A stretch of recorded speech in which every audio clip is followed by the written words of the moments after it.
The feeling of someone telling you that you can die in the moments from there, it's terrible. I mean, your whole life goes through your head and your whole, just, being your mom, you want to see your kids and you want to see them grow up and you don't want to miss anything, you just have so many adventures together and it's like you just can't.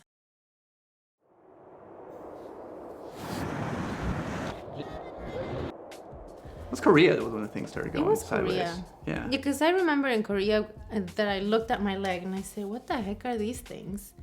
I don't remember that. I do. I remember seeing them in my Did you bed. say that to me? Yeah. You kind of just blew me off. What a jerk. It's so rude. Well, yeah. So I tend to go to the other side where I worry about everything too much. So when I saw these little things, I said, what in the world is going on? But It then really I let is it the go. boy who cried wolf. I mean, I wasn't being a No, jerk. it wasn't. Lua, in general, just- is a very cautious person when it comes to health. Yes. Her dad was a doctor, so he constantly... He's a doctor. All right, that's right. He is a doctor, so he'd constantly kind of like look at things and say, and maybe he was giving her sugar pills most of the time and just being a sweet dad. Are you joking me? I should have a conversation with your dad. Anyway, he always took care of her. I never whined more than I had to. It was legit. I don't whine if I don't have anything. Yes, sure, honey. Let me get the special pills for you. Here you go. I'll just take my stuff. And then that month, I had my period. And that was crazy too. Super abnormal.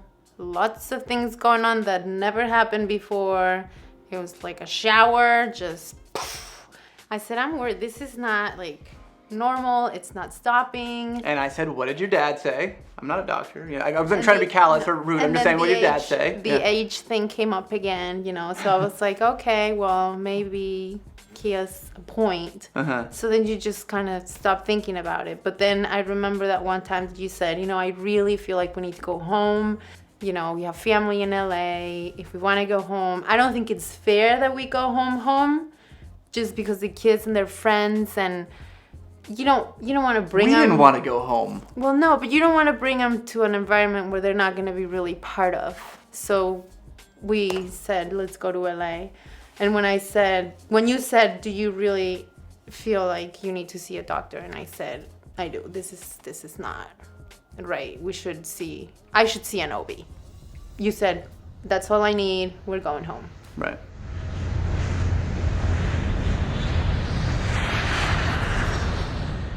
Yeah, somehow when we got there, we didn't see a doctor for... I didn't see a doctor. We were too happy seeing people and family, and everything was gone, so I had nothing to worry about. Everything kind of like rectified itself. Like we landed there, and with the exception of... Well, then the bruises came, but they're huge bruises, but we did spend so much time on the plane. Right. And I mean, the fact my arm was missing half of the plane, right? It went totally numb on her. I think she slept on it weird or something. It happens. No, it was weird. I couldn't find the thing. I was freaking out. But then it was cold and blue. And I'm like, you're fine. No, you're good.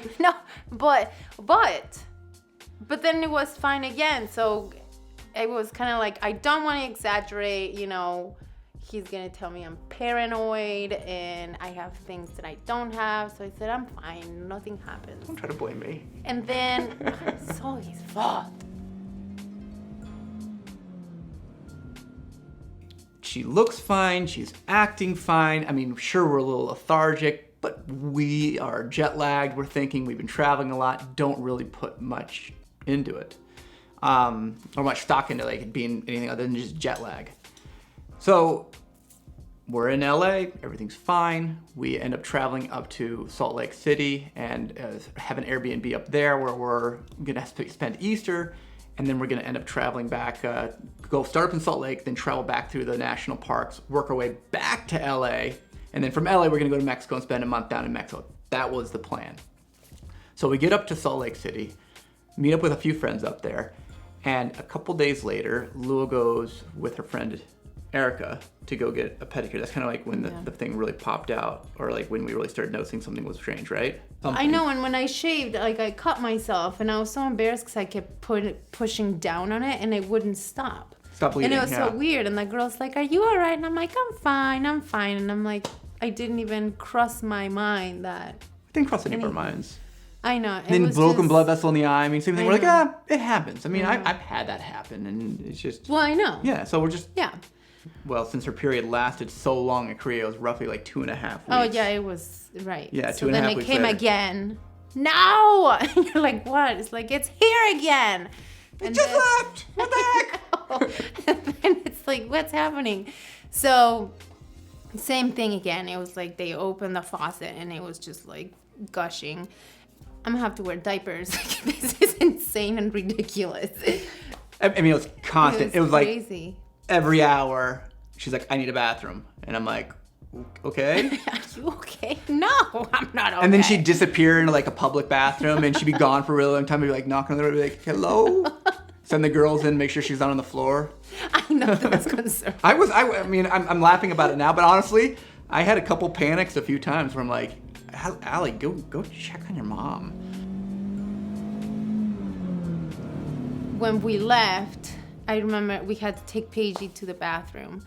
And this was when I said, we've got to go to the doctor. Because when I saw the sun and then hit my legs and I saw it was weird because like it was the blood, it was like right on the surface. Was this on the side of the road? Yes. Okay. And this was on the surface, like right on the skin, and it looked kind of purplish, and some of them were getting bigger, like bigger bruises, and I was like, okay, this is creepy. Right. And then I saw him here and on the back. I was like, no. I finally put in the exact right combination of words. And I remember Lou even gave me a hard time. She's like, put the phone away. And I was like, hold on, I got an idea. And because, no phone at dinner table. Who knows what we would do. Yeah, exactly.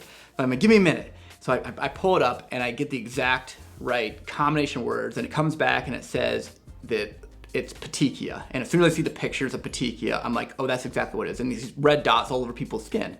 And the big thing about it is that it's a symptom of all these kind of like major things. Don't pass go, don't collect $200, go directly to the hospital. This is a symptom of something a little bit more major. Yeah, let's get you to the doctor. There's a regional hospital here. I said, I'm probably gonna have to get blood work because this is too weird. And the girl's like, we'll just start you here and then we'll go to the emergency room if we need to. Right. And then the doctor came and saw me and she's like, we're gonna transfer you to the emergency room because we need to. Yeah. So they did. They drew blood. They left for 10-15 minutes. Then one of the doctors came back. She knew what I had, the petechia. She was just waiting for the blood results. But then she's saying, did you have bloody noses? Did you have bleeding gums? Bleeding gums. Did you have bleeding anywhere? And she's like, okay, how about, did you get any diarrheas or infections or blood, fevers? I mean, all these questions and symptoms that I never had. And then it's like, no. So they're looking at me, and then she goes, okay, well, we're gonna, do your blood pressure and all that stuff, and then I'll come back when I have the results. But then she never came back. There was another doctor that came back, and that's when I put you on the phone. And I said, And because I said, let me just put my husband on the phone because I think he needs to hear whatever you have to say. So they say that her platelets are at 2,000, which means... Well, that's what she said. So that means absolutely nothing to us, really. I mean, we go, okay, normal range of 150,000 to 400,000, okay. And naive us, I mean, maybe Lua knew better, but I'm like, well, what do platelets do? And they basically stop you from bleeding out. Like if you have a scab or a cut, it helps turn it into a scab. If you, have any kind of internal hemorrhaging or whatever else, it prevents it from just going on forever. But that's exactly what petechia is. The rash is your blood trying to escape your body. It's literally like little teeny bruises everywhere. And what was going on the outside of her body was most likely going on the inside of her body as well. Which was happening. We're like kind of panicking, like what do we do now? She needs to get a platelet transfusion, which the regional hospital doesn't have. Grand Junction, Colorado doesn't have it either. So I had to drive back from Moab to Salt Lake, and they asked me, they said, do you want to be transferred in a ambulance or do you want to be transferred? They didn't say helicopter. I would have said yes to that one. Yeah. Well. But basically, she said, "You want to drive yourself, or do you want us to transfer you in an ambulance?" But talking to me, why don't you go ahead and sleep and we'll send her up with an ambulance and you can drive up later. I'm like, well, No, what kind of sleep am I going to get now? You just No told me my wife's about to die. And oh, by the way, honey, you might die. And at least if you die, you're going to be alone in an ambulance with strangers. You're going straight to the hospital. They have a bed waiting for you. And, you know, again, we don't even know really what's going on. I honestly thought that my wife was going to call me up in an hour and say, oh, they gave me some pills and we're good to go and, you know, have fun hiking tomorrow. yeah, they did give me some pills. Yeah, they're totally different kind of pills. You gotta go. Yeah, to go the immediately, hospital. don't stop anywhere, and whatever you do, don't bump your head. Bump your head. And that was the one that they were really concerned about because any kind So of... don't hold anything, don't carry anything, don't bump your head. Basically, don't move, just lay, or you'll bleed out. Yeah, which was crazy because, I mean, we've been doing all types of stuff. I know. Like every day, and we just were completely ignorant to the whole thing. So I wasn't going to sleep at all. So I'd wake up the girls, and Allie was such a huge help. She helped get everything organized. You know, I was actually before I woke up the girls, I had my mini breakdown when I realized how serious this was. Called up my mom. So thank goodness we were stateside. Called up my mom, and you know, they were very concerned. But I was like, Mom, I need you. And thank goodness she was able to come on out because we needed somebody to watch the kids because they specifically said you will be in the hospital for a while. And again, going from, hey, you're gonna be there for an hour, get some pills, to all of a sudden there's a bed ready for you, you're gonna be in the hospital, and you're going to the Huntsman Cancer Institute. And what's really scary about that is with this low platelets, you know, if you look it up, one of the number one things on it is leukemia, is what causes low platelets. That's one of the main causes of this low platelets. And there are other things as well, but you know, I'm hearing, like, in my mind, they knew something I didn't know. They're sending us to the Huntsman Cancer Institute for a bed, and you've got low platelets, and I'm driving my wife up there for some horrible news. Yeah, it shook me really hard. For me, was like obviously seeing you back at the hospital, like picking me up from the ER, and it was kind of like, this could be like our last moments together. Sad. Mm-hmm. And then seeing the girls in the van, and they were just scared, devastated, and they were just scared, and all of them crying, and it was like, I want to hug you and I want to kiss you, and you know, I don't want anything happening to you, because obviously they had no idea what it was, but they knew there was something going on. I mean, they knew. We have to take your mom to the hospital. Yeah, they knew that, you know, the fact that I woke them up in the middle of the night and said, hey, we got to get your mom at the hospital because that's where we left her, and we have got to go to Salt Lake City, you know, 4 hours away right now to another hospital. They didn't know what was going on. I mean, we didn't know what was going on either, but they knew. They knew it was something serious. This was something serious, yeah. Anyway, so then we got to the other hospital, and then we got a team of people. Remember, they swarmed in. Mm-hmm. Just doctors and pharmacists and people in charge of this and people in charge of that, and just everything at once. So then they come in, they give the platelet transfusion, and one of the first things when we first got in there, they took a bunch of blood because they're going to do a bunch of blood work up. I know, seriously. Yeah, it was just tube after tube after tube. Leave it alone. But when they came in to go do the platelets, the first bit of good news, because we've been panicking the entire time, happened is they came back and they did the blood smears and there was no cancer. So, you know, we felt like we dodged a little bit of a bullet. We're still going, hey, what the heck's going on here? But after thinking leukemia, from the point, you know, after I looked it up on, you know, WebMD, which is horrible, you know, it's always cancer, and this time it actually could have been cancer. But that's the crazy part, because I knew it wasn't cancer. You didn't know it wasn't cancer. How did you know it wasn't cancer? Because the doctor said when she discharged me in person, was it in person? It was before you got there, I guess. He said, we're sending you to the Huntsman's Cancer Center or Institute, whatever. And she said, you don't have cancer. We just need to send you there because that's where the blood doctors are. Well, this is the first I'm hearing about this. That would have been nice to know. I feel terrible. So she watched me cry on our drive all the way back thinking she had leukemia. I didn't know what you were thinking. I know, but... And I didn't know that you thought that I had leukemia. We're driving to the Huntsman Cancer Institute. Well, the doctor said to me, you don't have cancer. But she didn't say that to me.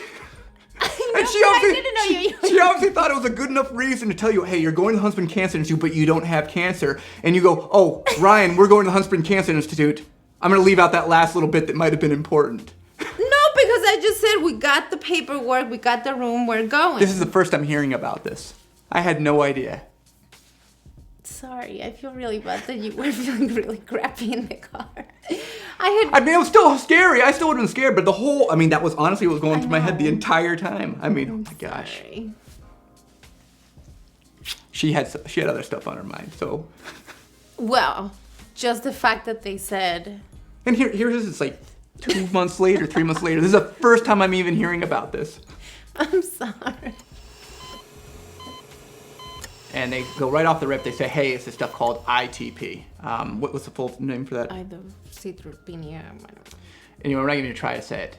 Idiopathic thrombocytopenia. Idiopathic thrombocytopenic purpura. Purpura. Idiopathic thrombocytopenic purpura. Yeah, that just rolled off your tongue. ITP. Anyway, so ITP is the diagnosis of it's low platelets. Something's causing the platelets to go down. It's rare. It is Less rare. than 200,000 cases per year. Oh, lucky girl. He's so special. Where's my medal? Yeah. So the biggest concern with ITP is they don't know what causes it. So a lot of time they end up taking out the spleen, which can be detrimental to the rest of your life, or there's all types of other crazy medicine that they give you to kind of counteract it. But in Lua's case, she had already had some weird blood that was. This video can be like 3 hours. Yeah, we're just gonna cut to it fast, and then we'll get into a little bit more. We just want to say where we've been more than anything else. So. I guess so. So she had this strange blood that she had for like 10 years, and basically, just to not make this a super long video, she had all the factors in her blood to have lupus, but she didn't have any symptoms manifest itself. No. Remember he said it's APLS. Oh, I'm sorry. Antiphospholipid syndrome. Most of the times they worry with APLS, they worry about miscarriages. From clots. Clotting, yeah. So miscarriages is usually how people find out that they have APLS. And that's what the doctor thought I had because of the markers in my blood. But I didn't have any miscarriages, so that's why he couldn't diagnose with anything. So I just had markers in the blood that could, but without symptoms. And this was a symptom. Kind of so this was the first symptom that came out and manifested itself. This is all news to us, and if you're a doctor and we're wrong about this, sorry, this is just to the best of our knowledge. In this case, since I had the markers for lupus and the ANA positive and the double-stranded DNA, all those tests that they do, then they could say, you do have lupus, and ITP is how it manifested itself. Because it could manifest itself in the livers, in the kidneys, in the skin. So there's like different types of lupus. In mine, I guess it manifested in the low platelets. And that's the other thing that we didn't know. So when they first came back to us, we went to the rheumatologist at the University of Utah, and they said you had lupus. We didn't have a very good understanding of what lupus was. Again, we look up lupus, and it goes ahead and it says, it goes after your kidneys, goes after your heart, and we were under the impression that these are all things we're gonna have to be concerned with the rest of our life. And it's something that, we're still going to be tracking, and there's definitely going to be looking at, her kidneys closer because of lupus. But a lot of the times in these situations, the symptoms of lupus only manifest itself in one thing. And in her case, it's just the ITP and the low platelets, and that's it. The doctor in Utah said, this is pretty benign. Mm-hmm. Out of the possibilities that you could have had or ended up with, you don't have to worry about kidney transplants or right, and the heart disease and all the other things that can kind of go along with it. So very, very fortunate, because it could have been much, much worse. Still scary, but the thing that was really scary was the fact that we just missed it till it had gotten so low. I know. And again, looking back, I don't know how we would have changed anything other than the fact that thank goodness we had that motivation to go home, because if we were in Japan or in Korea, we probably would have continued to neglect it a little bit longer. Well, that doctor said at the ER, she just said, just like, you could have not been here tomorrow.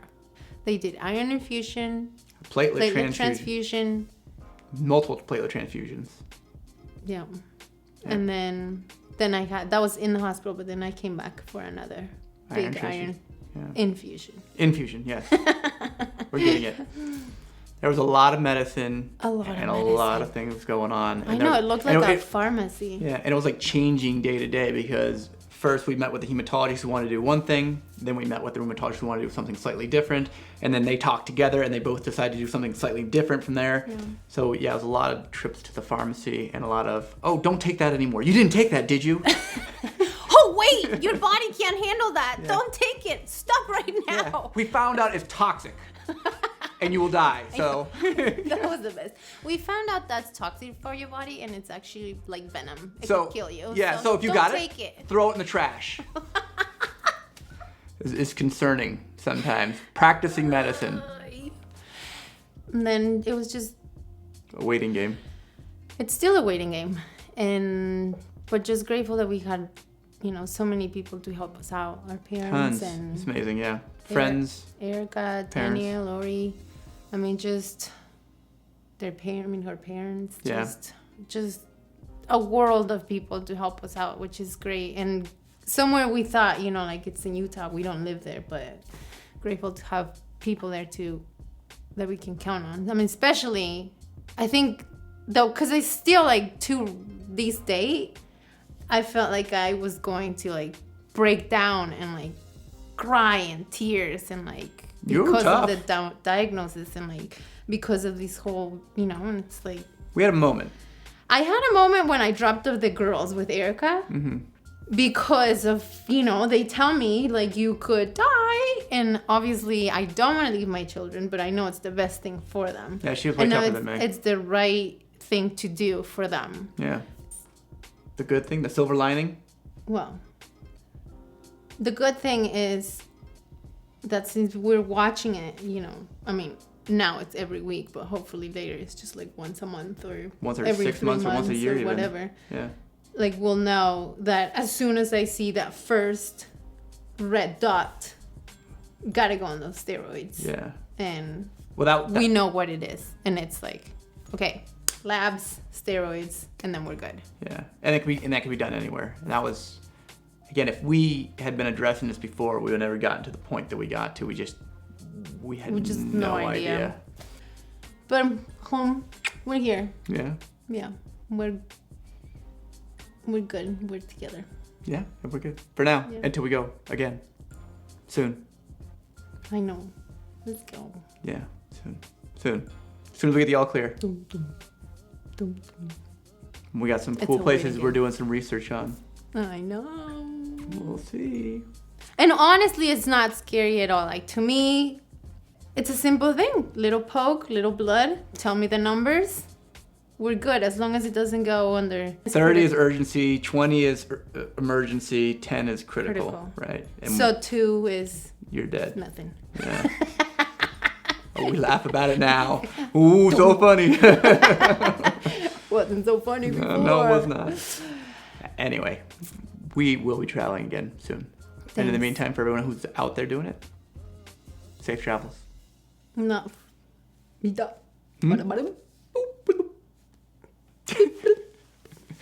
Goodbye.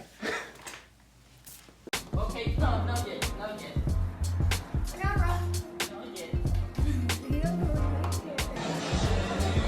Happy late birthday to me! Come on, baby! Sweet Caroline!